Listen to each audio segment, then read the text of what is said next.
تاجر ہے تو تجارت مقصود نہیں ہے، دنیا میں گزر بسر اچھا ہو جائے، حلال ہو جائے، حرام نہ ہو، ڈاکہ مارنا نہ پڑ جائے، صرف اس وجہ سے حلال کاروبار کر رہا ہے.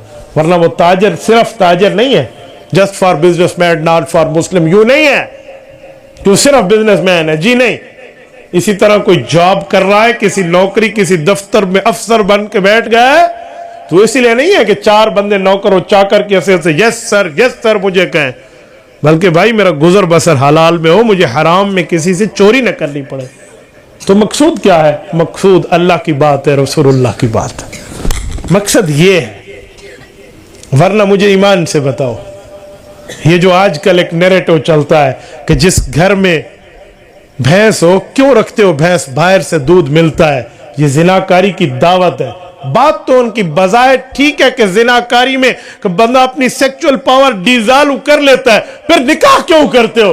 بھئی ہم نکاح اس لیے کرتے ہیں تاکہ حلال نسل بڑھے، حرام نہ بڑھے. تو بھائی ہم دنیا میں کماتے اسی لیے ہے کہ دنیا اچھی گزرے، مجھے چوری نہ کرنی پڑے، ورنہ مقصود میرا دین ہے اور ایمان ہے اور مذہب ہے اور اسلام ہے. مقصود تجارت نہیں ہے، تجارت ضرورت ہے.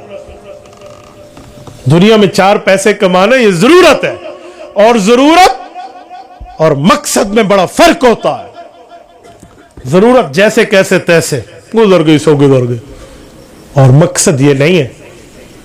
میں مثال دے رہا ہوں، یہاں بیٹھ گیا ہوں نا بیان میں، گفتگو میں، سامنے میری میز ضرورت ہے. اس کا یہ معنی تھوڑا ہے 24 گھنٹے میں اس کو اپنے ساتھ رکھ کے پھروں گا.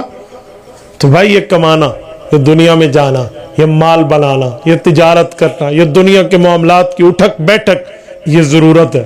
اور الضرورت تتقدر بقدر ضرورہ، ضرورت بھی ضرورت جتنی پوری کی جاتی ہے، ضرورت سے بڑھ کے نہیں کی جاتی.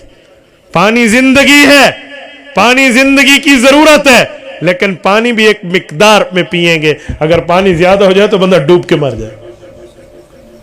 چینی، گھی، آٹا، دالیں، سبزیاں، گوشت، خوراک ہماری ضرورتیں ہیں، لیکن ایک حد تک. ایک بندہ 3 روٹیاں کھا سکتا ہے، آپ اسے 50 کھلوا دیں، بچے گا؟ تو بھئی ضرورت سے بڑھ گئی نا.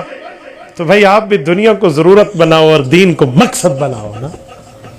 ہم دنیا کو ضرورت، آج دنیا میں اتنا مگن ہو گیا ہے انسان. اسے کہا جی اللہ کے لیے بات سننے آ جا، جواب میں کیا کہتے ہیں؟ آپ کو پتہ نہیں میں تو کاروبار پہ مصروف ہوں. اور اسے کو کہہ دے بھئی ایک پارٹ ٹائم جاب کرنی ہے، ایک اور دکان کا بوجھ تو اٹھا لے، بڑا منافع بخش تجارت ہے، بڑا اچھا کاروبار ہے. کہے ٹھیک ہے یار میں کوئی ٹائم وائم نکال لوں گا. تو دنیا کے لیے تو اس سے ٹائم نکلتے، اور اللہ کے لیے تجھے موت پڑتی آتے ہوئے تو نے مقصد کسے بنایا اور ضرورت کسے بنایا؟